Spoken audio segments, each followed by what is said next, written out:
Gusto ko lang maging malinaw sa inyo na dito sa klase ko, ako ang nasusunod. Naintindihan? Ma'am, ito po yung assignment ko. Anong klaseng assignment to? Parang ginawa lang ng bata. Mababa lang grades mo dito, ha? Pinaghirapan ko yung assignment na yun. Sino ang pambansang bayani natin? Ma'am, Scarlett. Ang pambansang bayani natin ay si... Oops! Napakabagal mo sumagot. Ang pambansang bayani natin. Straight to the point ang kailangan ko sagot. Ayusin yung sumagot, ha? Hindi na kayo elementary. Opo, ma'am. Pinayagan ba kita kumain sa loob ng klase ko? Ma'am. Akin na yan. Kung ayaw niyong binabastos kayo, wag niyo akong bastusin. Ay, oo, be. Kain tayo sa labas mamaya, ha? Hala, galit na si ma'am. Umalis lang ako saglit, ganyan na kayo. First meeting pa lang natin, pinapakita nyo ng mga ugali nyo. Buti pa yung kabilang section, tahimik lang. Kayo na ata ang worst section na napuntahan ko. Kung kami ang worst section, ikaw ang worst teacher. Sorry po, ma'am. At dahil dyan, bibigyan ko kayo ng maraming assignment. Ma'am? Oh, Scarlett, kamusta ka? Sana ikaw na lang ulit teacher namin. Ang sungit ng bago naming teacher eh. Hayaan mo, next quarter, ako na ulit ang magiging teacher nyo. Talaga, ma'am? Thank you, Lord! Anak, magbabakasyon muna ako ng isang buwan. Ikaw muna magbantay ng bahay, ha? Sige po, Nay. Oh, eto ang susi ng bahay. Huwag mong wawala yan, ha? Promise, di ko po wawala, Nay. Bye, anak. Few moments later. May tumatawag. Si Crush. Hello? Hello, Vince. Pwede ba tayo mag-date ngayon? Date? Oo naman. Sige, kita tayo mamaya. Sige, magbibihis na ako. Ayan, gwapo na ako. Hello, Crush. Papunta na ako. Excited na ako. Tumatawag si Mama. Anak, pakipatay nga yung tumutulong tubig sa banyo, tsaka yung sinaing ko. Salamat, anak. Huwag mong wawala yung susi, ha? Sige, Nay. Ba't tayo mabuksan?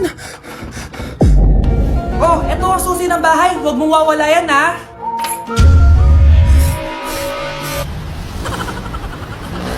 Nay, kasama ko po yung crush ko. Hello po, tita. Saktong-sakto, nagluto ako ng masarap na pagkain. Talaga po, Nay? Halika dito, kumain muna kayo. Sige po, tita. Oh, ito! Masarap yan! Ako nagluto niyan.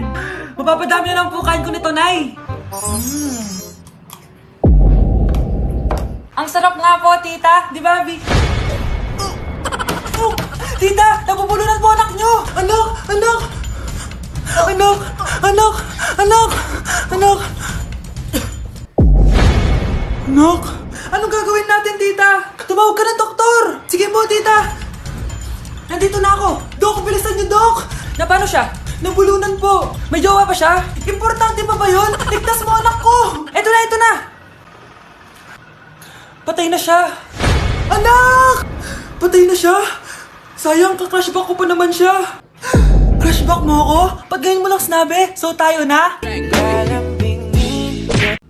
Grabe, face to face na! Be? Uy, Be! Miss you, Be! Miss you din! Nakita ko na naman yung plastic kong kaibigan. Pumangit ata siya lalo. Mas maganda ako sa kanya. Welcome back, students! Finally, makakapag face-to-face classes na tayo. Yay! Face-to-face na! I miss you all, guys! Vince, gising! Face-to-face na! Face-to-face na? Akala ko neglas pa din. Be, alam mo ba si Nena? Balita ko daw may anak na yan. Oo, Sino Be! yung nagdadaldalan sa likod? Ay, sorry po, sir! Be, mag-mute muna tayo, ha? So, ang x plus 1 is equals to 2x plus square root of Ano daw? 91. Yes, Mr. Alarcon? Sir, nagalag po kayo. So, yun lang naman ang lesson natin for today. Maglabas kayo ng mga papel at mag-quiz tayo ngayon. Patay, mag-quiz na! Mag-google na lang ako. Tanga, walang Google dito. Good day, class. So, pwede na kayo mag-leave sa Zoom. I mean sa classroom. Bye, guys. Kapag pinirmahan mo to, akin na lahat ng mga kayamanan mo. Oh, pirmahan mo na. Tita, wala naman ako field trip pa. Hindi pa ba sinasabi ng teacher niyo na may field trip kayo? Anak, okay lang. Pipirmahan ko na to para makasali ka sa field trip niyo.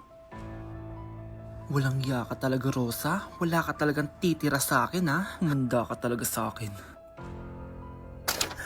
Mabilis ka talagang utuin, Susan. Salamat, Mare.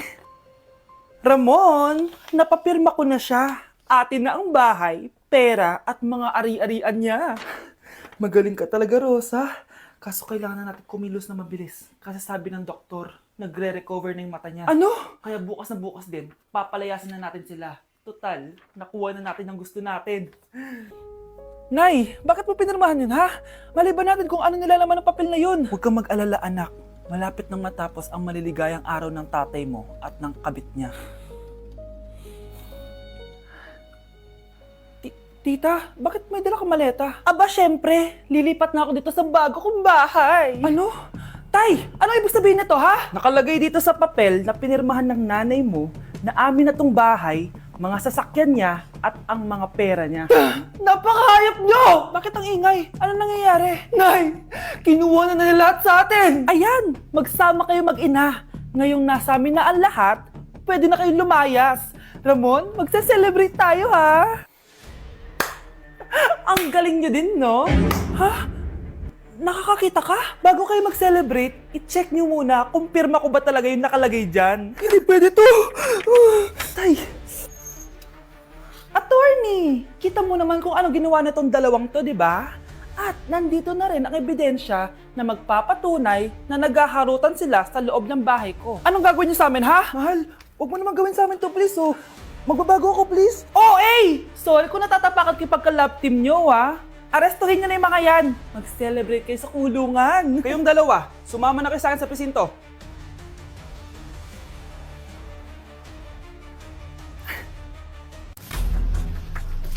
Pre, handa ka na ba?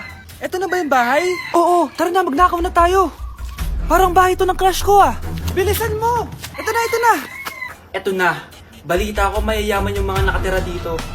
Yayaman na tayo! Bukas, tara na! Haha! Mukhang mahal to ah. Yayaman na ako nito.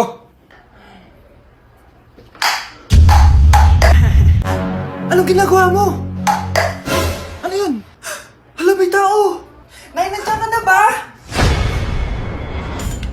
Anong ginagawa mo dito, Vince? Sino yan? Magnanakaw yan! Narinig ko kasi yung ingay, tapos nakita ko siya nagnanakaw. Ang galing mo naman, nahuli mo siya! Jojowain na talaga kita! Jojowain? Tatawag na ako ng polis! Binilihan ako ng bagong cellphone ni nanay. Wow, sana all! Nay, bakit ako wala akong bagong cellphone? Aba, ano akala mo sa akin? Nagtatain ng pera? Maghintay ka ah. Pag-picture na tayo mga ate, dali! Tara, tara! Picture? Sige, sige! Ay, One, two. O, diba sabi ko na sa inyo maganda to eh. Wait lang, may tumatawag. Hello anak! Punta ka dito kina Aling Susan! May birthday dito! Nandito yung mga ate mo! Ano? Pero kasama ko sila ngayon dito. Ha? Paano nandyan? Nandito sila! Hindi na nakapag-picture pa po kami kanina eh. Ay anak, gutom lang yan. Pumunta ka na dito, marami spaghetti dito. Nay, nandito po sila. Nay! Tulungan niyo ako, Nay! Nandito sila! Anak! Ano nangyari doon? Nay! Nay!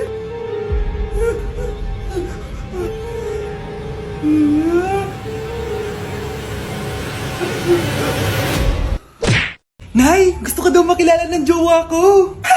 May jowa ka pala, anak? Oo naman, Nay. Sa ganda kong to. Ay, eto pala siya, Nay. Oh, kasama niya pala lolo niya. Ano lolo, Nay? Yan yung jowa ko. 75 years old na siya. Ha? Jowa mo yan? Eh, malapit na mamatay yan eh. Grabe ka naman! Malakas pa ako! Oh, ayan na! Inuubo na!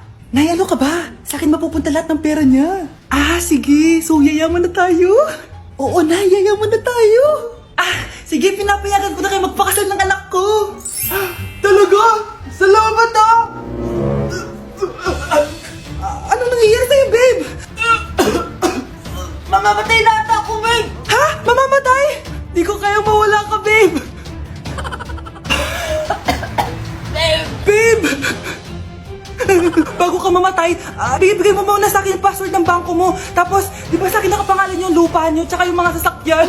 Pati lahat ng pera mo, di ba sa akin? Sabi na eh! Pera lang ang mo sa akin! Hindi. Joke lang yun. Maghiwalay na tayo! Wala ka makuha sa akin! Gold digger! Ang bobo mo naman, anak! Gusto ko lang yumaman eh. Hala, na paano siya? Be, anong iniiyak-iyak mo dyan? Nagre-relapse ako, be. Nakita ko kasi mga favorite song namin sa Spotify rap results ko. Lo, OA mo be. Okay, class. Kanina notebook to? Hala, diary ko ba yun? Ah, sige, tatapon ko na to. Total, wala naman may-ari sa inyo, ah. Ma'am, wait! Diary ko po yan. Oh, Scarlett. Pwede mo bang basahin sa buong klase kung anong laman ng diary mo? Babasahin? Ma'am, nakakahiya. Go, Bes! O, ganito, Scarlett. Pag binasa mo yan, may plus points ka sa akin. Sige na nga, para sa plus points. Dear Diary, niligawan ako ng crush ko. Para ako nasa movie at kami yung bida. Siri plays Snow on the Beach. Yee! Ang harata! Ah, kaya pala may Taylor Swift ka sa Spotify rap mo ah. Ano ba? Ito na nga, next na. Dear Diary, nagselo siya sa boy best friend ko. Gusto niya na makipaghiwalay sa akin. Hindi ko kayang mawala siya. I will die for you. OMG! Hula ko. Nasa Spotify rap mo si The Weeknd, no? Eto na nga, medyo masakit to. Dear Diary, balita ko, may bago na siyang girlfriend. At yung best friend ko pa yung bago niya.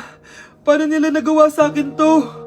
Parehas silang traitor. Hala, okay lang yan, bes. Kaya, ayun, nasa top song ko yung Kill Bill ni SZA. Magre-relapse na yan! Tumigil nga kayo! Oh, class, tumigil na!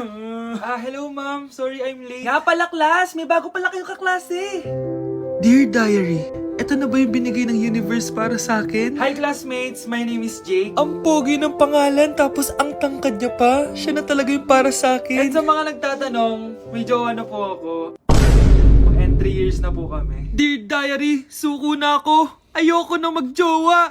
Mamamatay na lang talaga akong single. Aroy, tinanggalan ako ng ngipin. Napakalaki ng tinanggal sa akin.